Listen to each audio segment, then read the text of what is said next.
या बिभर्ति या निहन्ति या जगत्त्रयं समन्ततो विभाति या न दृश्यते क्वचिच्च या। नमो देव्यै महादेव्यै शिवायै सततं नमः।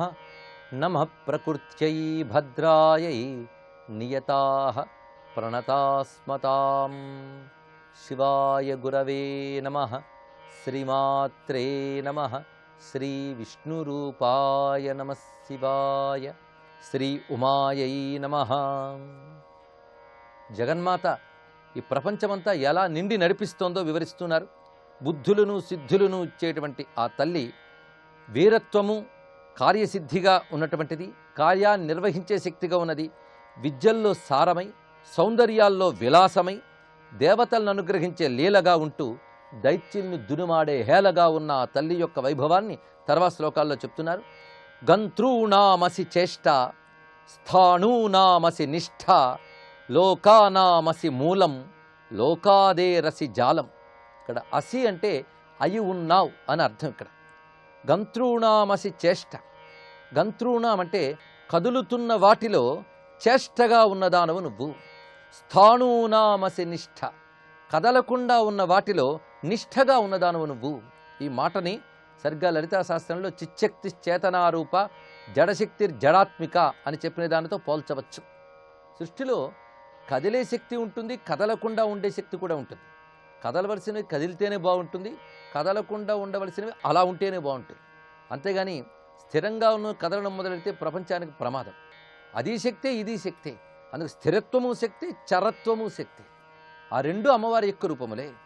కదులుతున్నటువంటి నదిలో ఆ ప్రవాహ రూపమైన కదలిక శక్తి, అలాగే కదలకుండా ఉన్నటువంటి కొండ రాయి వాటిలో అలా నిలకడగా ఉండడం శక్తి. అందుకే నిష్ఠ అంటే ఆ కదలకుండా ఉండగలిగే శక్తి నిష్ఠ అంటారు ఇక్కడ.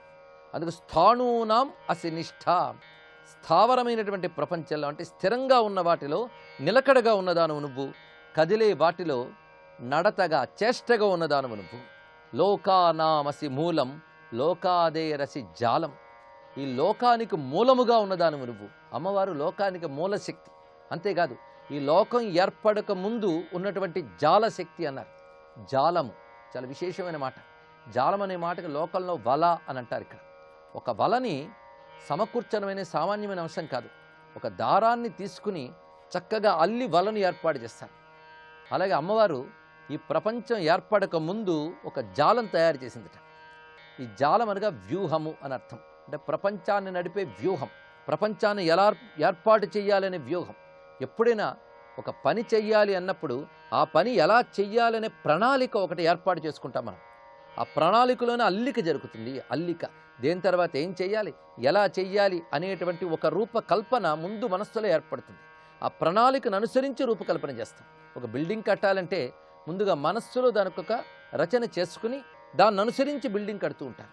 అదేవిధంగా విశ్వమంతా ఏర్పడింది అంటే విశ్వం ఏర్పడక ముందు ఇది ఎలా చెయ్యాలి, ఎలా నడపాలి అనొక ఆలోచన ప్రణాళిక ఉన్నది. ఆ ప్రణాళికయే అమ్మవారు అన్నారు ఇక్కడ. ముందు ప్రణాళిక, తర్వాత ప్రపంచము. అందుకే ప్రపంచాన్ని నడిపే శక్తి అమ్మవారే, కానీ అడ్డదిడ్డంగా నడపట్లేదు, ఒక పద్ధతిగా నడుపుతోంది. ఆ పద్ధతితో కూడిన ప్రణాళిక ఏదైతే ఉందో అది జాలం. అందుకే లోకాదేరసి జాలం. అంతేకాదు వల అనే మాట చూస్తే మాయని వలతో పోల్చవచ్చు. ఈ వల పడుతుంది, వల అని తెలియకుండా జంతువులందరూ చిక్కుకుపోతూ ఉంటాయి. అలాగే ప్రపంచమంతా ఒక మాయ వల. ఇది ఆకర్షణలకు లోనై ఈ ప్రపంచమనే వలలో చిక్కుకుపోయి వల విసిరిన జగన్మాతను మనం తెలుసుకోలేకపోతున్నాం. అందుకు ప్రపంచమనేటువంటి ఈ మాయా అనే వలని పన్ని ఈ లోకాన్ని నడుపుతున్నది. ఈ మాయతోనే సృష్టి చేస్తోంది గనక సృష్టికి మూలమైన మాయ అనబడే జాలము నువ్వేనమ్మా అంటున్నారు ఇక్కడ. అందుకే లోకానామసి మూలం లోకాదే రసి జాలం. ఈ రెండు జాగ్రత్తగా తీసుకోవాలి. మూలం జాలం. మూలం అమ్మవారు, జాలం మాయ. అంటే అమ్మ మాయ అనే శక్తితో ప్రపంచాన్ని నడుపుతున్నప్పుడు మూలమైన అమ్మవారిని కారణశక్తి అన్నారు ఇక్కడ, మాయని జాలశక్తి అన్నారు ఇక్కడ. అందుకే లోకానికి మూలమై జాలమై ఉన్నదానము నువ్వు. దేవి వ్యాపక తేజశక్తిస్తత్వ విచారే అత్యంతం సుకుమారి నారీ మూర్తి విచారే.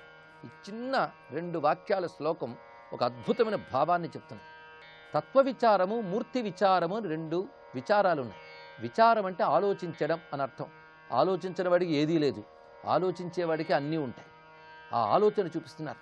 ఎందుకంటే ఒక జ్ఞానికి అజ్ఞానికి, ఒక సాధకుడికి ఏ పని చేయకుండా ఉండేవాడికి తేడా ఎక్కడంటే ఆలోచనే తేడా. వాడి ఆలోచన వికసించి అద్భుతంగా భగవంతుడి వైపు దూసుకుపోతుంది. వీడి ఆలోచన ప్రపంచపు మోహంలో తిరుగుతున్నది. అదే తేడా. అందుకు విచారం అనేది చాలా అవసరం. ప్రచారం కంటే విచారము ఆచారము ఈ రెండు చాలా విశేషం. కొందరు ధర్మాలు ప్రచారానికే పరిమితం ఉంటే లాభం ఏముందండి? అది విచారంలోకి ఆచారంలోకి రావాలి. అంటే ఆలోచనలోకి ఆచరణలోకి ధర్మం రావాలి, తత్వము రావాలి. అది ఇప్పుడు భగవంతుడిని ఆరాధించేటప్పుడు రెండు ఉంటాయి. ఒకటి మూర్తి విచారము, రెండవది తత్వ విచారం. మూర్తి విచారము అంటే ఆ భగవంతుని యొక్క స్వరూపము, అందులో ఉన్న దివ్యత్వము, దాన్ని భావించడం మూర్తి విచారం. తత్వము అంటే ఆ భగవంతుని యొక్క శక్తి, దాని యొక్క యథార్థ స్వరూపము, ఆ బ్రహ్మ లక్షణము ఏదైతే ఉందో దాన్ని గ్రహించడం తత్వ విచారం. ఈ రెండూ జరిగితే అది సంపూర్ణమైన ఆరాధన. కొంతమందికి మూర్తి విచారమే ఉంటుంది. అమ్మవారు అనగానే చక్కని పట్టు చీర కట్టుకుంటారు, బంగారు నగలు వేసుకుంటారు. అందుకు ఆ బంగారు నగలు అలంకరిద్దాం, పట్టు చీరలు కడదాం, కుంకుమ పూజలు చేద్దాం, కొబ్బరికాయలు కొడదాం, దీపాలు వెలిగిద్దాం, ఇవే కనబడుతూ ఉంటాయి వాళ్ళకి. అంటే అమ్మవారంటే వాళ్ళ పెట్టెలో కూర్చుని వాళ్ళు ఇచ్చే పూజలు అందుకునే ఒకానొక స్వరూపమైన భావనతో వాళ్ళు పరిమితమై ఉంటారు. ఇది తప్పు కాదు, కానీ అక్కడితో ఆగిపోకూడదు. ఇది కేవలం మూర్తి విచారమే. అందుకే అమ్మవారికి రూపాన్ని భావించి పూజలు చేయడం, ఆ రూపాన్ని మనస్సులో ధ్యానం చేయడం, ఇది మూర్తి విచారం. కానీ తత్వ విచారంలోకి కానీ వెళ్ళి ఆ మూర్తిని తత్వాన్ని కలిపి గ్రహించగలిగితే అది అద్భుతమైనటువంటి ఉపాసన అవుతున్నది. అది ఇక్కడ చూపిస్తున్నారు. ఇక్కడ తత్వ విచారే మూర్తి విచారే. తత్వ విచారంతో ఆలోచిస్తే అమ్మవారు ఎవరు, మూర్తి విచారంతో ఆలోచిస్తే అమ్మవారు ఎవరు? ఇందులో రెండు మాటల్లో చెప్తున్నారు. ఇక్కడ దేవి వ్యాపక తేజ శక్తిస్తత్వ విచారే. తత్వ విచారంలో ఓ దేవి నువ్వు సర్వవ్యాపకమైన తేజస్సువి, శక్తివి. ఈ రెండు చూపిస్తున్నారు ఇక్కడ. తేజస్సు అంటే జ్యోతిర్మయమైనటువంటి తత్వం, శక్తి అంటే దేన్నైనా చేయగలిగే సమర్థత. ఈ సృష్టిలో ప్రతి దానిలోని తేజస్సు శక్తి అని రెండు ఉంటూ ఉంటాయి. పరిశీలించండి, ఆలోచించండి. కేవలం ఈ శ్లోకం మాత్రమే కాదు. తేజస్సు అంటే చైతన్యం, శక్తి అంటే సమర్థత, ఈ రెండు ఉంటాయి. ఇప్పుడు ఈ చెయ్యిలో మనకి చైతన్యం ఉంది, అదేవిధంగా దేన్నైనా పట్టుకోగలిగే శక్తి కూడా ఉన్నది. అలాగే ప్రతి ఇంద్రియంలో, ప్రతి జీవుడిలో కూడా తేజస్సు శక్తి అని రెండు ఉంటాయి. ఆ తేజస్సుగా శక్తిగా అంతటా వ్యాపించున్నది ఆ తల్లి. అందుకే ఒకరిలో ఒక తేజస్సు, ఇంకొకరిలో ఇంకో తేజస్సు కాదు, ప్రతి వారిలో అదే తేజస్సు అదే శక్తి వ్యాపించుంటుంది. వాడి కర్మల కొద్దీ ఎక్కువ తక్కువగా వ్యక్తమవుతుందేమో తప్ప వ్యాపించున్నదంతా ఒక్కటే. అది తత్వ విచారంలో అమ్మవారు అనగా అంతటా వ్యాపించినటువంటి తేజస్సు శక్తి అనే స్వరూపముతో ఉన్నది. అందుకే దేవీ వ్యాపక తేజశక్తి తత్వ విచారే. ఉన్నది ఉన్నట్లుగా బ్రహ్మభావనతో యథార్థ భావనతో ఆలోచిస్తే దేవి, ఇక్కడ దేవి అనే మాట చక్కగా ప్రయోగించారు. అమ్మవారికి దేవి అని వ్యవహారం ఎలాగూ కనబడుతున్నది, కానీ దేవి అనే మాట ఇక్కడ చెప్పడంలో విశేషం ఏంటంటే స్వయం ప్రకాశ స్వరూపిణి అని అర్థము. దేవీ శబ్దానికి శాస్త్రీయమైన అర్థము స్వయం ప్రకాశ స్వరూపిణి, అది చెప్పడం. సృష్టిలో అంతటా వ్యాపించిన తేజస్సు శక్తి అమ్మవారంటే మరి అమ్మవారికి ఆ శక్తి ఎక్కడి నుంచి వచ్చింది అని ప్రశ్న వస్తుంది. ఆవిడికి ఎక్కడి నుంచి రాలేదయ్యా, ఆవిడ స్వయం ప్రకాశకమైనటువంటిది, స్వయం శక్తి రూపము, స్వతసిద్ధమైనటువంటి శక్తి తేజస్సు అమ్మవారు. ఆ తల్లి నుంచి మనందరం పొందుతున్నాం. ఆ తల్లి ఎక్కడి నుంచో పొందక్కర్లేదు, ఆవిడే ఆ స్వరూపాన్ని చెప్పడానికి దేవి అని ప్రారంభించారు ఈ శ్లోకాన్ని. అందుకే దేవి వ్యాపక తేజశక్తి తత్వ విచారే అత్యంతం సుకుమారి నారి మూర్తి విచారి. తత్వ విచారంలో ఆలోచిస్తే ప్రపంచమంతా వ్యాపించిన తేజస్వి శక్తివి నువ్వు. మూర్తి విచారంలో ఆలోచిస్తే అత్యంతమైన సుకుమారి అయిన నారివి. నారి అంటే స్త్రీ, అతి సుకుమారమైనటువంటి స్త్రీవి నువ్వు. అందుకే అమ్మవారికి లలిత అని పేరు. లలిత అంటే చాలా సుకుమారి అని అర్థం. ఇక్కడ అత్యంతం సుకుమారి, స్త్రీ యొక్క సౌందర్యం సౌకుమార్యం. అలా అమ్మవారు మహా సౌందర్య దేవతగా త్రిపుర సుందరిగా భాషిస్తున్నది. అత్యంతం సుకుమారి. ఆ మూర్తి ఆలోచిస్తే అత్యంత సుకుమారి, తత్వం ఆలోచిస్తే ప్రపంచమంతా వ్యాపించిన తేజశక్తి. ఎంత ఆశ్చర్యం అమ్మా! తేజశక్తి ప్రపంచమంతా వ్యాపించిందంటే ఎంతుందో. సుకుమారి అయిన నారి అంటే ఒక పరిమితంగా ఉన్నది. ఆ రెండూ కూడా నీ స్వరూపమే. క్వజ్యోతిర్మహతోస్మాదాకాశాదపి భూయః తత్సర్వం వినయంతి తన్వంగి క్వను నారి. ఆహా! తత్వదృష్టితో ఆలోచిస్తే నీ తేజశక్తి అంటే ఏమిటంటే ఆకాశము కంటే సూక్ష్మమైనదమ్మా నీ తేజశక్తి అన్నారు. క్వజ్యోతి మహతః అస్మాత్ ఆకాశాత్ అపి భూయః. ఈ కనబడుతున్న ఆకాశము కంటే సూక్ష్మమైనది నీ శక్తి అన్నారు. ఇది ఆలోచించి చూస్తే ఆశ్చర్యం. ఎందుకంటే పంచభూతాలు ఆకాశంలో ఉన్నాయి. అందుకు ఆకాశం అన్నిటికంటే గొప్పది.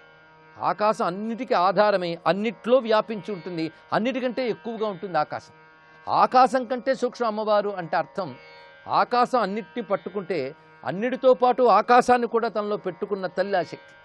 ఆకాశం అన్నిట్లో ఉన్నట్టే ఆకాశంతో సహా అన్నిట్లో అమ్మవారు ఉన్నారు. అందుకే ఆకాశము కంటే అత్యంత సూక్ష్మమైనటువంటి నీ తేజశక్తి ఎక్కడ? కేవలం ఒక సుకుమారి అయిన స్త్రీగా కనబడుతూ ఆ శక్తితో ప్రపంచాన్ని నడుపుతున్నటువంటి నీ లీలామయమైన మూర్తి ఎక్కడ? ఈ రెండు చాలా ఆశ్చర్యం కలుగుతున్నాయి. అందుకే అమ్మవారి లీలామయమూర్తిని భావించేటప్పుడు ఈ ప్రపంచాన్ని అవలీలగా నడుపుతూ ఆకాశం కంటే సూక్ష్మమైన తేజశక్తి ఈవిడ అనే భావంతో ఆ తల్లిని ఆరాధించాలని చూపిస్తున్నారు. తత్సర్వం వినయంతి తన్వంగి క్వనునారి. తన్వంగి అంటే సుకుమారమైనటువంటి దేహము కలది అని అర్థం. ఇక్కడ స్లిమ్ అనేదే తను అనే శబ్దానికి అర్థం.